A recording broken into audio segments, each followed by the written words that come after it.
ಮಾಜಿ ಮಸಾಲ. ಎಂತ ಅಡಿಗೆಯ ರುಚಿಯಾಗೋ ರಹಸ್ಯವು 20 ರೂಪಾಯಿ. ಕೆಪಿಎಸ್ಸಿಯಲ್ಲಿ ಅಕ್ರಮ ನೇಮಕಾತಿ ವಿಚಾರಕ್ಕೆ ಸಂಬಂಧಪಟ್ಟಂತೆ ಪ್ರತಿದಿನ ಕೂಡ ತನಿಖೆಯನ್ನ ತೀವ್ರಗೊಳಿಸುತ್ತಿದ್ದಾರೆ ಅಧಿಕಾರಿಗಳು. ಯಾಕಂದ್ರೆ ತನಿಖೆ ತೀವ್ರಗೊಂಡಂಗೆಲ್ಲ ಒಂದೊಂದೇ ವಿಚಾರಗಳು ಬೆಳಕಿಗೆ ಬರ್ತಾ ಇದೆ ಕೆಪಿಎಸ್ಸಿ ಹಗರಣಕ್ಕೆ ಸಂಬಂಧಪಟ್ಟಂತೆ. ಹಂಗಾಗಿ ಇವತ್ತು ವಿಚಾರಣೆಗೆ ಬರ್ತಾರ ಶಿವಶಂಕರಪ್ಪ ಸಾಹುಕಾರ್ ಮತ್ತು ಜ್ಞಾನೇಂದ್ರ ಅನ್ನೋದೇ ಪ್ರಶ್ನೆ.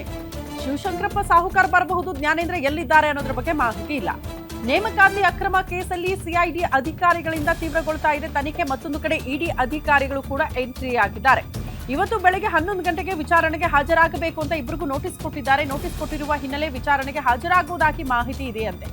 ಅಜ್ಞಾತ ಸ್ಥಳದಿಂದ ಕರೆ ಮಾಡಿ ಸಿಐಡಿಗೆ ಆರೋಪಿಗಳು ಮಾಹಿತಿ ಕೊಟ್ಟಿದ್ದಾರಂತೆ. ಬರ್ತೀವಿ, ನಾವು ವಿಚಾರಣೆಗೆ ಹಾಜರಾಗ್ತೀವಿ ಅಂತ. ಇಲ್ಲಿ ವಿಚಾರಣೆಗೆ ಹಾಜರಾದ್ರೆ ಅಟ್ಲೀಸ್ಟ್ ಇಡಿ ಇಕ್ಕಳದಿಂದ ತಪ್ಪಿಸ್ಕೊಳ್ಳಬಹುದು ಅನ್ನುವಂತ ಲೆಕ್ಕಾಚಾರ ಇರುತ್ತೆ. ಕೆಪಿಎಸ್ಸಿ ಸ್ಟ್ರಾಂಗ್ ರೂಮ್ ಸಿಸಿಟಿವಿಯಲ್ಲಿ ಹಳೆ ದೃಶ್ಯಗಳನ್ನ ಡಿಲೀಟ್ ಮಾಡಲಾಗಿದೆಯಂತೆ. ಕಳೆದ 6 ತಿಂಗಳ ಹಿಂದೆ ನಡೆದಿರುವ ಅಕ್ರಮದ ಬಗ್ಗೆ ಯಾವುದೇ ಸಾಕ್ಷಿಗಳು ಸಿಕ್ಕಿಲ್ಲ. ಸಿಸಿಟಿವಿ ಸಾಕ್ಷ್ಯ ಸಿಗದೆ ಸಿಐಡಿ ಅಧಿಕಾರಿಗಳು ಫುಲ್ ಕಂಗಾಲಾಗಿದ್ದಾರೆ.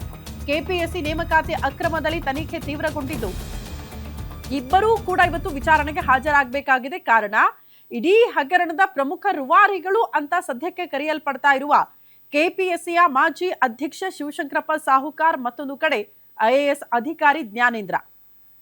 ಮತ್ತೊಂದು ಕಡೆ ಇಡಿ ಅಧಿಕಾರಿಗಳ ಎಂಟ್ರಿ ಆಗ್ತಾ ಇದ್ದಂತೆ ಜ್ಞಾನೇಂದ್ರ ಕಾಲ್ ಕಿತ್ತಿದ್ದಾರೆ, ಬೆಂಗಳೂರನ್ನ ತೊರೆದಿದ್ದಾರೆ. ಸೊ ಎಲ್ಲಿದ್ದಾರೆ ಅನ್ನೋದ್ರ ಬಗ್ಗೆ ಈ ಕ್ಷಣಕ್ಕೂ ಕ್ಲಾರಿಟಿ ಇಲ್ಲ. ಆದ್ರೆ ಸಿಐಡಿ ಅಧಿಕಾರಿಗಳ ತನಿಖೆಗೆ ಸಹಕಾರ ಕೊಡಬೇಕು ಅನ್ನೋ ನಿಟ್ಟಿನಲ್ಲಿ ನೋಟಿಸ್ ಇಸ್ಕೊಂಡಿದ್ದಾರೆ.